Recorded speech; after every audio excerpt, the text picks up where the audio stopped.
सत्य को खोजने वाले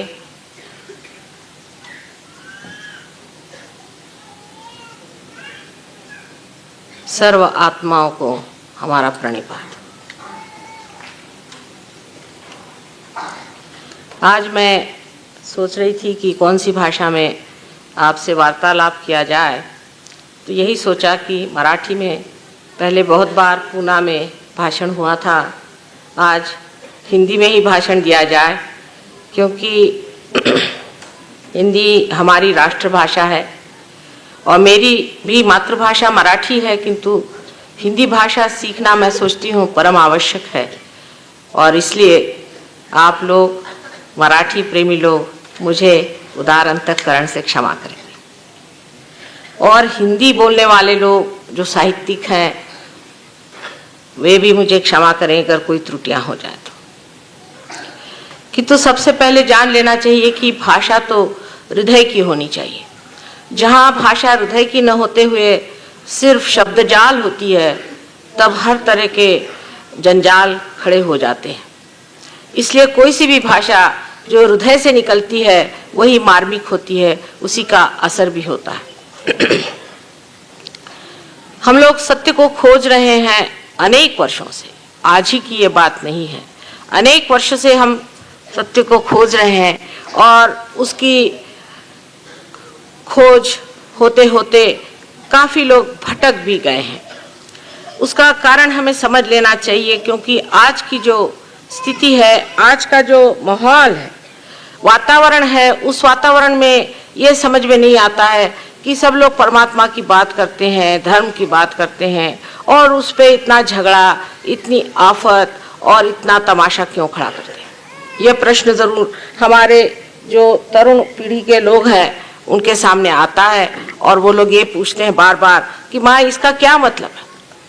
अगर ये परमात्मा सच्चाई है, परमात्मा अगर प्रेम है और परमात्मा अगर कृपा, तो ये सब तो लगते नहीं कि इन पे कोई परमात्मा की कृपा है या इन पे कोई परमात्मा का असर भी है।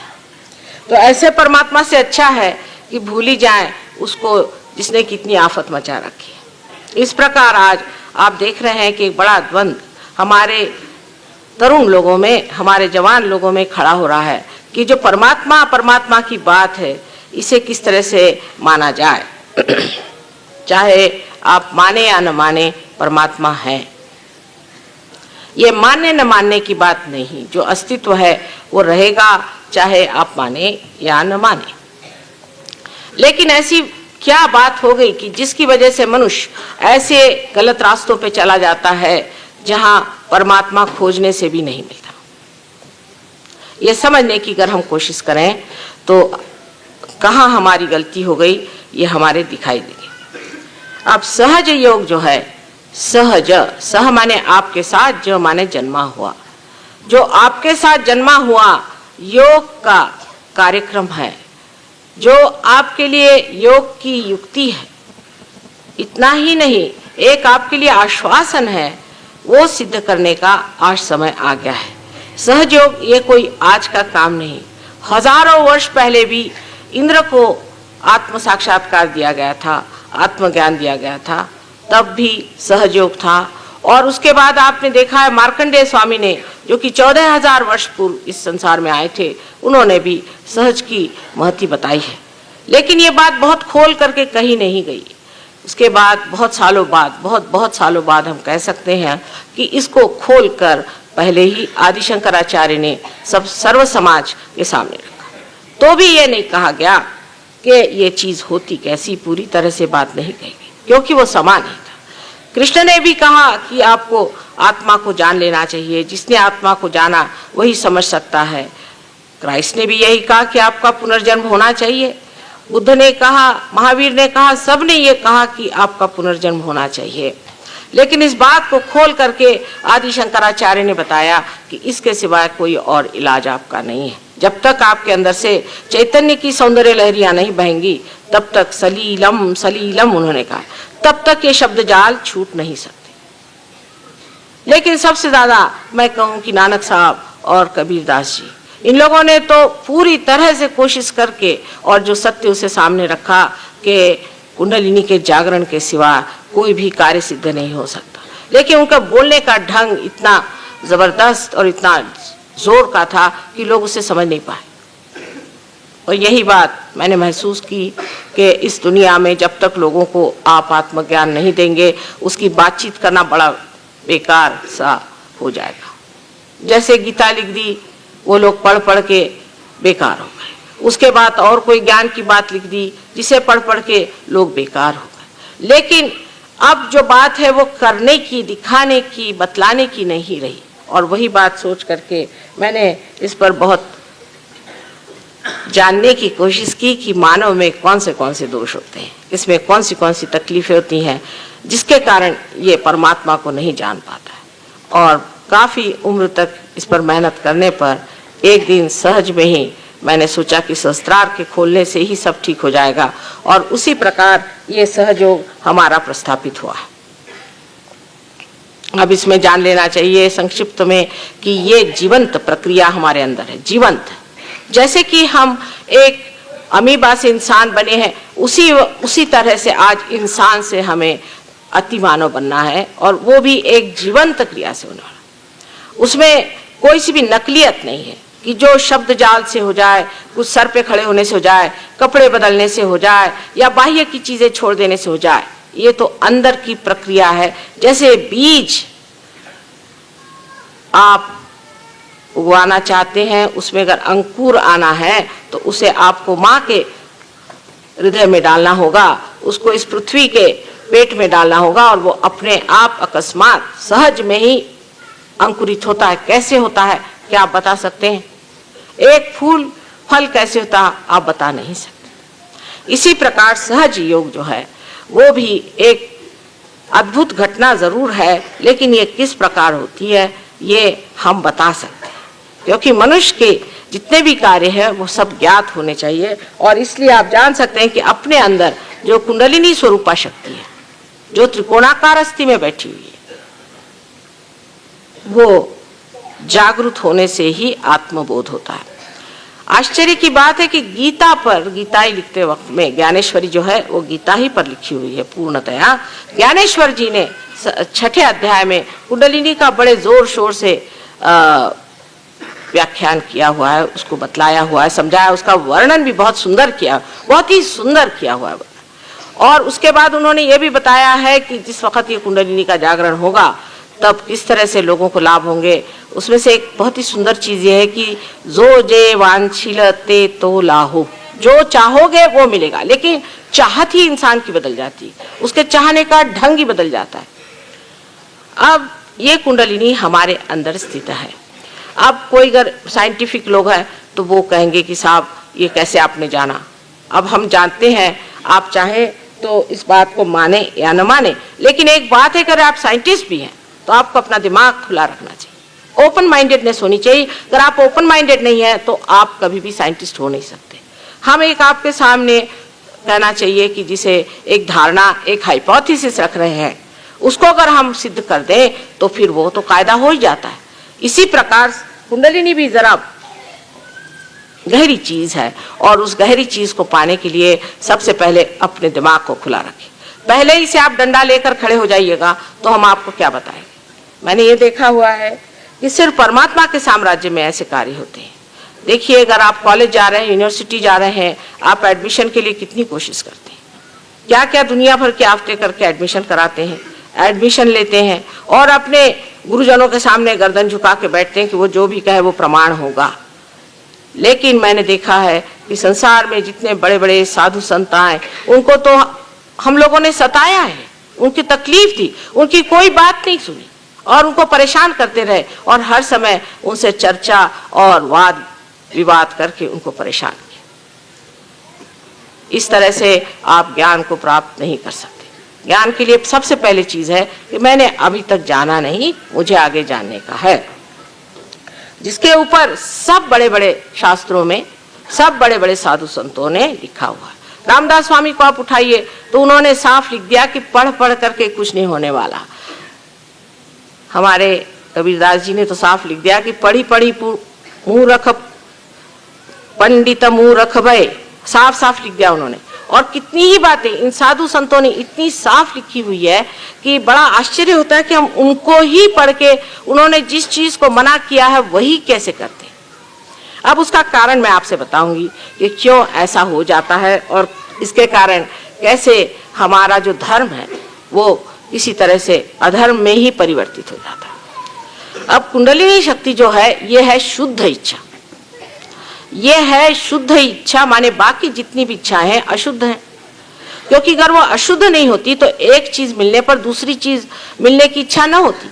हमारे जो इकोनॉमिक्स के लॉज हैं, अर्थशास्त्र के जो लॉज हैं, उसके अनुसार कोई सी भी जरूरतें सर्वसाधारण तरह से पूरी नहीं होती, क्षमित नहीं होती हैं। माने ये कि in general they can not be satisfied in general. इसका मतलब यह है कि आपको एक चीज मिल जाएगी इन पर्टिकुलर, लेकिन अगर वो चीज मिलने के बाद आप चाहेंगे कि दूसरी चीज मिले, फिर तीसरी चीज मिले। इसकी वजह यह है कि आपके अंदर शुद्ध इच्छा नहीं है। जिस इच्छा की आप बहुत कोशिश करते हैं कि पूरी हो जाए, वो इच्छा शुद्ध नहीं है, वो अशुद्ध इच्छा। तो शुद्ध इच्छा की जो शक्ति है वो ये कुंडलिनी है, जिसने सारा अपना ये पिंड बनाया और उसके बाद वैसी की वैसी बैठी हुई, क्योंकि वो अभी तक जागृति नहीं हुई हमारे अंदर, उसका अभी पूरी तरह से प्रादुर्भाव नहीं हुआ, उसका मैनिफेस्टेशन नहीं हुआ कि वो अपना असर दिखा। यही शुद्ध इच्छा हमारे त्रिकोणाकार अस्थि में बैठी हुई, जिसे हम लोग कुंडलिनी इसलिए कहते हैं क्योंकि ये 3.5 कुंडलों में बैठी है। अब वो 3.5 में क्यों बैठी, उसका क्या गणित है वगैरह, उसके लिए आज अपने पास इतना समय नहीं है, लेकिन आप अगर मेरे कभी लेक्चर सुने तो उसमें विशद रूप से मैंने सब समझाया हुआ है। अब ये कुंडलिनी शक्ति है शुद्ध इच्छा। तो सर्वप्रथम शुद्ध इच्छा जो है वो हमारे अंदर जब उठती भी है तो हम क्या देखते हैं कि हमारे अंदर ये चक्रों से गुजरते वक्त वो चक्रों से अपने को अलिप्त रखते हुए पूरे तरह से उसको प्लावित करती है। और यही तार्किक दृष्टि से भी देखा जाए तो सही बात है कि जब एक पेड़ के अंदर उसके अंदर का रस, उसका सैप जब उठता है, अगर वो एक जगह कहीं भी चिपक जाए और किसी भी एक चीज में खत्म हो जाए तो वो पेड़ भी खत्म हो जाएगा और वो चीज भी खत्म हो जाएगी। उसी तरह से जब ये कुंडलिनी हमारे अंदर जागृत होती है और बढ़ने लग जाती है तो ये शुद्ध इच्छा बाकी की जो इच्छा है उनको दूर हटाती जाती है। लेकिन इसके बिल्कुल उल्टा हमारा कार्यक्रम रहा कि जब हम धर्म की ओर मुड़े। पहले तो जब हम धर्म की ओर मुड़ते हैं या किसी भी चीज की ओर मुड़ते हैं तो पहले हमारा उनसे शारीरिक रिश्ता जुड़ जाता है। हम लोग ये देखते हैं कि इससे शारीरिक या जड़ चीजें क्या मिल सकती। ये देखते हैं कि जैसे ही धर्म में लोग आ जाते हैं तो पहले देखते हैं कि भाई अपने कितने इससे फायदे हो सकते हैं, इसमें क्या क्या हम कर सकते हैं। यहाँ तक कि लोग सोचते हैं कि इससे अच्छा हो कि हम कुछ लोगों का पैसा ही मार लें, रुपया मार लें, ये कर लें, वो कर लें, और फिर धीरे धीरे उसकी ऐसी चीजें बनती जाती हैं जो बिल्कुल घृणित और नर्क चीज जैसी हो। शरीर की ओर चित्त जाता है। मनुष्य का जब शरीर की ओर चित्त जाता है तो वो शुद्ध इच्छा में नहीं है। सीधा हिसाब है कि शरीर में फिर शरीर के कपड़े बदलिए, नाम बदलिए, दुनिया भर की चीजें करिए, इससे धर्म नहीं स्थापित हो सकता। इसलिए मनुष्य बहकता चला गया। फिर मनुष्य की जो दूसरी पकड़ आती जो कि बड़ी जबरदस्त है वो है मानसिक, माने बुद्धि पर। इस पे बड़े बड़े वितंडवादी हो गए। आप जानते हैं कि एक बड़े भारी ऐसे ही बुद्धिवादी ने कितना आदि शंकराचार्य को सताया था। हमेशा ये बुद्धिवादी लोग अपनी चिपक को नहीं समझते। इनको चिपक होती है जो इन्होंने पढ़ लिया। अगर किसी आदमी ने गीता पढ़ ली तो वो सोचता है कि मैं तो व्यास मुनि हो गया, कम से कम उनसे ज्यादा नहीं हुआ तो कम से कम व्यास मुनि तो हो ही गया हूँ। किसी ने अगर बाइबल पढ़ लिया तो वो सोचता है कि ईसा मसीह मुझसे ज्यादा वो जानता है। ये जो बौद्धिक पकड़ हमारे अंदर आ जाती है उससे और भी प्रश्न खड़े हो जाते हैं। सारा ईसाई धर्म जो है आज इस बौद्धिक पकड़ की वजह से खत्म हो चुका है। आप देख लीजिए कि बौद्धिक पकड़ इनमें किस प्रकार आई कि जिस वक्त में ईसा मसीह इस दुनिया में आए तो उन्होंने यही कहा कि अपना पुनर्जन्म करो। तब निकोडेमस ने कहा कि क्या मैं अपने माँ के गर्भ में फिर से प्रवेश करूं? उनका कि नहीं, जो गर्भ से पैदा होता है वो तो जड़ ही है, लेकिन जो आत्मा से, जो आदिशक्ति से पैदा होगा वही आत्मा है। और आत्मा की पकड़ आए बगैर आप परमात्मा को नहीं जान सकते। लेकिन इन लोगों ने ये सोचा कि ये तो कुछ समझ में नहीं आई बात, क्योंकि उनमें से किसी को भी साक्षात्कार देना नहीं आता था, बहरहाल नहीं भी आता था, तो भी उसका इतना बुद्धि का झमेला बनाने की कोई जरूरत नहीं थी। उसके बुद्धि का ऐसा झमेला बनाया कि एक सेंट पॉल करके इंसान, जो कि ईसा धर्म से कुछ उसका संबंध नहीं था, उसने ईसा को देखा नहीं था, और वो खुद एपिलेप्टिक थे और बीमार रहते थे, और हमारे हिसाब से उनमें कुछ सुप्रा कॉन्शियस तकलीफें थी। वो साहब बाइबल में आके बैठ गए। जिस वक्त मैंने पहले बाइबल उठाया, मैंने कहा ये महाशय है कौन? मैंने नहीं, खलील जिब्रान ने, कितने ही लोगों ने, यानी आप जानते होंगे कि विलियम ब्लेक एक बड़े भारी दृष्टा हो गए, उन्होंने तक कहा कि ये इंसान बाइबल में क्यों बैठा हुआ, और इसको बाइबल में बिठा करके उसने जो भी बाइबल के बारे में लिखा वो इन लोगों ने मान्य कर दिया। अब उसकी हालत यहाँ पर आ गई है कि जिस वक्त में एक बुद्धिवादी महाशय जी ने बाइबल को जाना, तो देखा कि पॉल ने ईसा के जन्म के बारे में कुछ लिखा ही नहीं, उसकी माँ के बारे में कुछ लिखा ही नहीं, उन्होंने जो चमत्कार किए उसके बारे में कुछ लिखा ही नहीं। तो उन्होंने कहा कि नहीं, ये तो इनके जो शिष्य थे वो तो फिशरमैन थे, ये मछलियां पकड़ते थे, मच्छी मार थे, इनके कोई अकल ही नहीं थी, उन्होंने अपने ही दिमाग से निकाल करके ये बात लिखी। और इस बात को बिशप ऑफ कैंटरबरी जो है, आर्च बिशप ऑफ कैंटरबरी, उसको भी सहायता देनी पड़ी, उसको भी कहना पड़ा कि हाँ ये ठीक है, तो या तो अब आप पॉल को मानिए या ईसा को मानिए।